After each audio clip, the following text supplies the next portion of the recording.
Hello everyone, welcome to परीक्षा 247। Last class में हम लोगों ने कॉन्स्टिट्यूशन मेकिंग पे क्वेश्चंस देखे थे, डिस्कस किए थे जो प्रीवियस ईयर क्वेश्चन पूछे गए हैं कॉन्स्टिट्यूशन मेकिंग पे। ठीक है, तो क्वेश्चन नंबर 10 तक हम लोगों ने डिस्कस कर लिया था।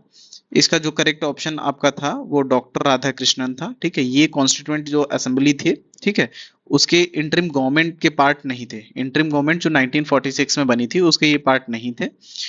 उसके बाद फिर नेक्स्ट क्वेश्चन से डिस्कस हम लोग करना शुरू करेंगे कि which portfolio did Rajendra Prasad hold during the interim government of 1946। ठीक है, तो हम लोगों ने ये जो लास्ट क्वेश्चन हम लोगों ने डिस्कस किया था उसमें भी हम लोगों ने देखा था कि जो डॉक्टर राजेंद्र प्रसाद थे ये फूड एंड एग्रीकल्चर मिनिस्टर थे। ठीक है, 1946 की जो इंटरिम गवर्नमेंट थी उसमें डॉक्टर राजेंद्र प्रसाद जो थे, ठीक है, ये फूड एंड एग्रीकल्चर मिनिस्टर थे। इस चीज को आपको याद रखना है, स्पेशली बिहार पीसीएस का अगर आप पेपर दे रहे हैं तो ये और भी इंपॉर्टेंट हो जाता है क्योंकि डॉक्टर राजेंद्र प्रसाद बिहार से बिलोंग करते हैं। ठीक है, तो उस स्टेट के लिए ज्यादा इंपॉर्टेंट हो जाता है। करेक्ट ऑप्शन आपका यहाँ पे फूड एंड एग्रीकल्चर होगा। ठीक है, उसका नेक्स्ट क्वेश्चन देखते हैं। The first interim government was announced on. ठीक है, बहुत ही स्टैटिक क्वेश्चन है। ऐसे क्वेश्चंस अगर आपको आते हैं तभी आप एग्जाम में इसको अटेम्प्ट करिए, अदरवाइज ऐसे क्वेश्चंस को स्किप किया जा सकता है। ये क्वेश्चन आपका यूपी पीसीएस में जो 2022 में जो यूपीपीसीएस का एग्जाम हुआ था, ठीक है, उसमें ये क्वेश्चन पूछा गया था।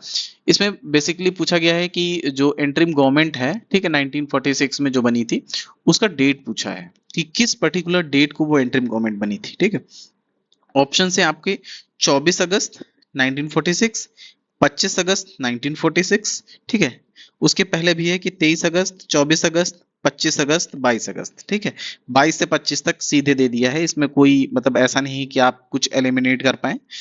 यहाँ पे जो करेक्ट ऑप्शन आपका है, ठीक है, 24 अगस्त 1946 है। लेकिन फिर एक बार कहेंगे कि ऐसे क्वेश्चंस अगर आपको 100% आते हैं तभी आप अटेम्प्ट करिए, अदरवाइज ऐसे क्वेश्चंस स्किप करने वाले होते हैं।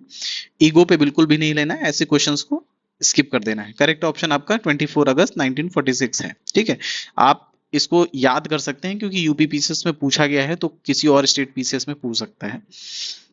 नेक्स्ट क्वेश्चन डिस्कस करेंगे कि अकॉर्डिंग टू वेवल प्लान। ठीक है, आपको पता होना कि चाहिए कि वेवल प्लान जो है आपका 1945 में आया था। ठीक है, the number of Hindu and Muslim members in executive council was to be equal. ठीक है, तो जो एग्जीक्यूटिव काउंसिल था वेवल प्लान के अंदर, उसमें जो हिंदू थे और जो मुस्लिम्स थे उन दोनों का नंबर बराबर था। भले ही जो मुस्लिम पॉपुलेशन थी उसका परसेंटेज कुछ और था और हिंदू जो थे ओवरऑल मेजॉरिटी में थे, लेकिन फिर भी इन्होंने एक हिसाब से डिवाइड एंड रूल के चलते एक हिसाब से इन्होंने ये किया था कि दोनों का नंबर जो था वो इक्वल रख दिया था। तो ये स्टेटमेंट आपका सही हो जाता है। नेक्स्ट क्वेश्चन है कि Wavell thought that this arrangement would have avoided the partition of India। ठीक है, तो पार्टीशन को इंडिया के पार्टीशन को रोकने का तो इन लोगों को कोई प्लान ही नहीं था। ठीक है, ये तो चाहते ही थे कि किसी ना किसी के थ्रू हम अगर इंडिया से बाहर जाते हैं, इंडिया को छोड़ के जाते हैं तो उसको इतना कमजोर करके जाएं, उसके इतने टुकड़े करके जाएं, ठीक है, कि ये लोग दोबारा फिर से कभी उठ के खड़े ही ना हो पाए। इस वजह से ऐसे जो भी पॉजिटिव आउटकम्स वाले हैं ब्रिटिशर्स को लेके, ऐसे ऑप्शंस गलत ही होंगे। ठीक, तो ये आपका गलत गलत हो गया। तो ऐसे क्वेश्चंस में बहुत इजी रहता है, अगर आपने एक भी ऑप्शन गलत फाइंड कर लिया तो ऑप्शन सीधे सीधे आपका सी या फिर डी में हो जाएगा और आप वो इजीली पता कर सकते हैं। ठीक है, तो यहाँ पे आपका सेकंड ऑप्शन गलत है, पहला ऑप्शन ट्रू है, तो आपका ऑप्शन सी जो है वो करेक्ट होगा। जो असजन और रीजनिंग वाले क्वेश्चन होते हैं उनको आप करने के टाइम पे अगर आप कंफ्यूजन है आपको कि दोनों ही स्टेटमेंट सही हैं, ठीक है, और ये आप उस केस में ये करेक्ट एक्सप्लेनेशन होगा कि नहीं, जो फर्स्ट है वो सेकंड का, उस केस में आप इन दोनों ऑप्शन के बीच में जो असर्जन है और रीजन है इन दोनों के बीच में बिकॉज लगा के उस ऑप्शन को पढ़िए। पहले ऑप्शन को पढ़िए, बिकॉज लगाइए, उसके बाद फिर सेकंड ऑप्शन को पढ़िए। ठीक है, अगर वो ये सेकंड ऑप्शन जो है बिकॉज लगाने के बाद क्लियर मीनिंगफुल शो होता है तो आपका जो है करेक्ट एक्सप्लेनेशन होगा। अदरवाइज आपका बी ऑप्शन जो है कि दोनों इंडिविजुअली करेक्ट है, ठीक है, वो उसका करेक्ट एक्सप्लेनेशन नहीं है। ठीक है, तो ये चीज आपको याद रखना है। और एक चीज है कि जो यहाँ पे याद रखना है कि जो वेवेल प्लान था, इस प्लान के अंदर इन्होंने कहा था कि वेवेल प्लान के अंदर ये चीजें इन्होंने कहा था कि जो डिफेंस है, ठीक है, डिफेंस को हम केवल अपने पास रखेंगे, उसके अलावा और जितनी भी पावर हैं वो सब हम इंडियंस को दे देंगे, ठीक है। All the other powers would be held by Indians, ठीक है। इस प्लान में ये था। सेकंड थिंग ये थी कि कई बार क्वेश्चंस में पूछा गया है कि जो फॉरेन डिपार्टमेंट था, ठीक है, वो वेवेल प्लान के अंदर इंडियंस को ट्रांसफर करने की बात की गई थी या फिर उसको ब्रिटिशर्स ही होल्ड करेंगे, ठीक है। तो आपको याद रखना है कि जो फॉरेन डिपार्टमेंट था उसको भी इन्होंने ट्रांसफर करने की बात कही थी कि हम वो भी इंडियंस को ट्रांसफर कर देंगे, ठीक है। बस याद रखना है कि डिफेंस, ऑब्वियसली डिफेंस इतना क्रिटिकल सेक्टर हो जाता है कि अगर डिफेंस ही वो दे देंगे, ठीक है, तो एक हिसाब से उनका पूरा हैंड ही इंडिया पर से चला जाएगा। इस वजह से इन्होंने डिफेंस को केवल बोला कि हम रखेंगे, बाकी सारी पावर्स आप ले लीजिए, ठीक है। ये किस किस प्लान में डिस्कस हुआ था? वेवेल प्लान में, ठीक है। तो आपका जो यहाँ पे करेक्ट ऑप्शन होगा कि पहला आपका ट्रू है और दूसरा फॉल्स है। नेक्स्ट क्वेश्चन डिस्कस करते हैं कि which of the following statement are true in relation to constituent assembly, ठीक है। कॉन्स्टिट्यूएंट असेंबली से रिलेटेड इसमें पूछा गया है। पहला है कि assembly was based on adult suffrage, ठीक है, कि एक पर्टिकुलर एज थी, उस एज के ऊपर वाले जितने लोग थे, ठीक है, वो असेंबली में जो लोग भी पार्टिसिपेट करने जा रहे थे उसमें इलेक्शन में पार्टिसिपेट कर सकते हैं। तो ऐसा नहीं था, जो इलेक्शन था वो इनडायरेक्टली था, ठीक है, प्लस कुछ उसमें नॉमिनेटेड मेंबर भी थे। तो इस वजह से जो असेंबली थी वो अडल्ट सफरेज पे डिपेंड नहीं थी। पहला ऑप्शन आपका गलत होगा, ये ऑप्शन आपका चला जाता है, ये ऑप्शन को आप एलिमिनेट कर देंगे। नेक्स्ट ऑप्शन देखते हैं कि the assembly was a result of direct election. अभी हम लोगों ने देखा कि जो आपके इलेक्शन थे वो इनडायरेक्ट इलेक्शंस थे, ठीक। तो ये ऑप्शन भी आपका गलत हो जाता है, सेकंड भी गलत हो जाएगा। आपका आंसर ऐसे ही पता चल गया है 3 एंड 4, लेकिन फिर भी हम लोग फोर्थ ऑप्शन पढ़ लेंगे। थर्ड ऑप्शन है कि assembly was a multi party body, ठीक है। तो जाहिर सी बात है कि असेंबली में मुस्लिम लीग के भी मेंबर्स थे और इंडियन नेशनल कांग्रेस के भी मेंबर्स थे। एक से ज्यादा अगर पार्टी के मेंबर्स होंगे तो ऑब्वियसली मल्टी पार्टी बॉडी हो जाएगी, ठीक है। इसके अलावा भी कई रीजनल पार्टीज थी, उसके मेंबर्स थे कॉन्स्टिट्यूएंट असेंबली में।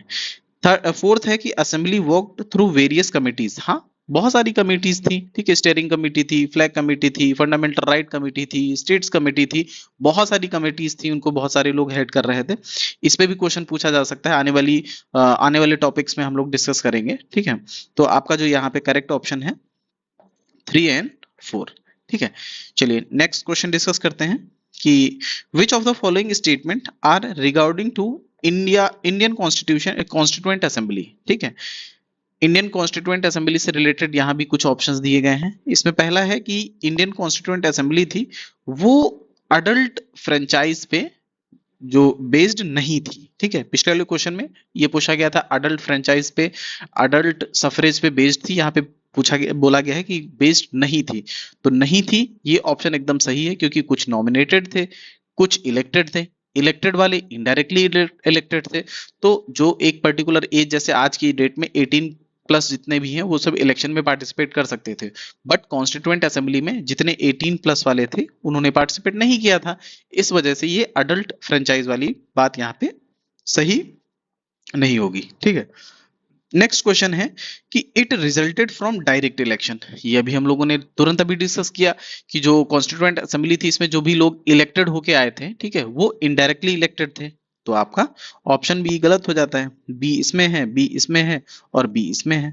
आपका आंसर यहीं से आ जाता है, मतलब आपका ऑप्शन ए और ऑप्शन डी सही होगा। ये हम लोगों ने पढ़ लिया था। फोर्थ ऑप्शन एक बार पढ़ लेते हैं कि it work through several committees. हाँ, बहुत सारी कमिटीज थी। अभी हम लोगों ने बात किया कि स्टेयरिंग कमेटी थी, फ्लैग कमेटी थी, फंडामेंटल राइट्स कमेटी थी, ठीक है।